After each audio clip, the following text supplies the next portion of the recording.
We tend to think of negotiation as a verbal fight, right? A back and forth of arguments, of offers and counteroffers. But what if I told you that most deals are actually won or lost in total silence? What if the real game is being played by forces that operate completely under the surface, before a single word is spoken? That's exactly what we're going to break down right now. This quote really hits the nail on the head for our analysis. It tells you that power isn't about who's the loudest or who has the most clever argument. Not at all. It's about perception. It's about being able to read the signals that the other side is broadcasting, usually without even knowing it, long before anyone lays an offer on the table. So this is the core question we're digging into. It's a bit of a counterintuitive idea, I know, but it's something elite negotiators understand in their bones. The actual talking part of a negotiation, that's often just the final scene of a play, where the ending was already decided by the invisible dynamics set up in those first few silent moments. We're going to deconstruct this in 6 parts. First, we'll establish why deals are decided before the talking starts. Then, we'll get into the 3 invisible signals of power you need to see. After that, we'll look at how to read the pressure in the room. From there, we'll cover the huge cost of not seeing these signals. We'll explore the strategic power of stillness. And finally, we'll leave you with some crucial questions for your next negotiation. Okay, section 1. This is the foundation for everything else. The absolute most critical moments of any high-stakes interaction are the silent, initial ones.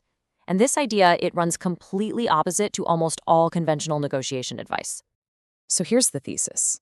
By the time you're actually talking about terms, about price, about conditions, a status hierarchy has already been locked in subconsciously. That initial nonverbal exchange, it tilts the entire playing field. It creates an imbalance, an asymmetry, that one person will spend the rest of the negotiation trying to fix, usually by giving things out. Which brings us to our second section. If the field gets tilted without anyone saying anything, how does that actually happen? Well, it happens through 3 very distinct, universal signals that show you where the power really is. The first signal is all about status. Before a single word is said, these really subtle cues, we're talking posture, where people stand or sit in a room, initial eye contact, they all start assigning rank. This isn't about trying to be dominant. It's about a quiet, instant assessment of who's in the lead and who's ready to follow. And this is where a huge misunderstanding happens. Most people think their well-crafted arguments are what build leverage. But the underlying pattern, the reality, is that status gets assigned almost immediately through visual cues. Your logic is going to have a real hard time overcoming a low status position that was set in the first 30 seconds. Signal number 2 is about pressure. Let's be clear. The human body is a terrible liar. When a negotiator feels the strain, their body gives them away way faster than their conscious mind can stop it.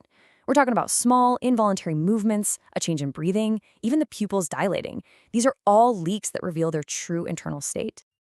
Now, a lot of negotiators just dismiss fidgeting as, a personality quirk.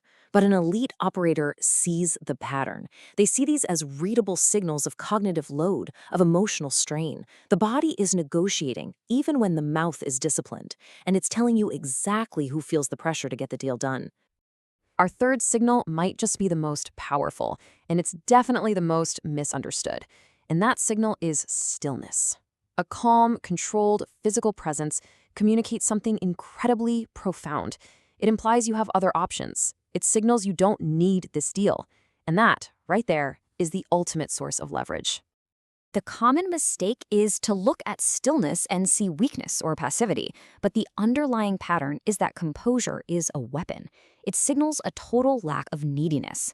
In any negotiation, power will naturally flow to the person who seems the least reactive, because everyone just assumes they have better options waiting for them.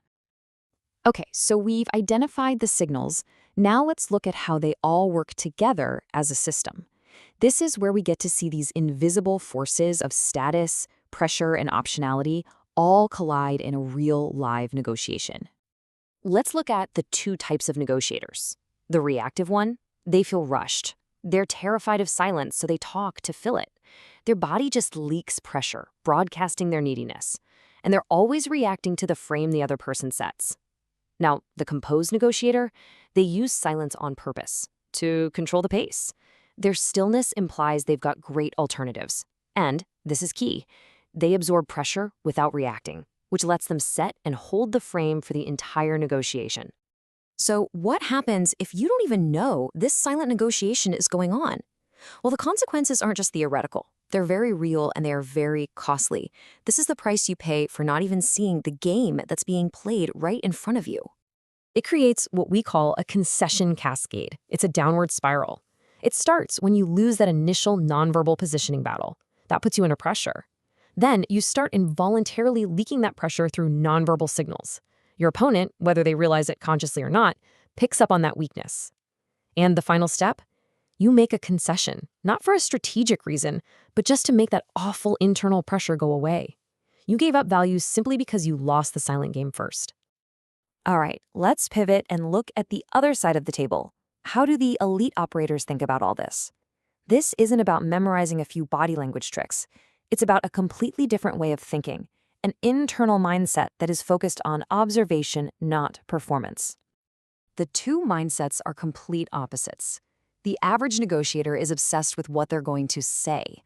They try to project power with their words. They see silence as a vacuum that needs to be filled immediately. The elite mindset is the inverse. Their focus is on perception, on reading the nonverbal data stream coming from the other side. They don't just put up with silence, they use their own stillness to absorb pressure and gather more data. They are observers first and speakers second. So to bring this all home, the most valuable thing you can take away from this isn't a list of tactics. It's a new lens for looking at your own approach. To make this really practical, we're going to end with 3 critical questions you need to ask yourself before you walk into your next high-stakes conversation. First one, how does silence really influence the outcome of a deal? Think about who uses it, who breaks it, and what does that signal about where the power and the pressure truly lie in that room? Second question, can microexpressions, those split-second involuntary facial movements, actually reveal true intent? Are you even looking for those flashes of raw emotion, or are you just listening to the polished words being said to you? And finally, maybe the most important question of all, is this kind of nonverbal power something that can actually be learned and developed, or is it just something you're born with?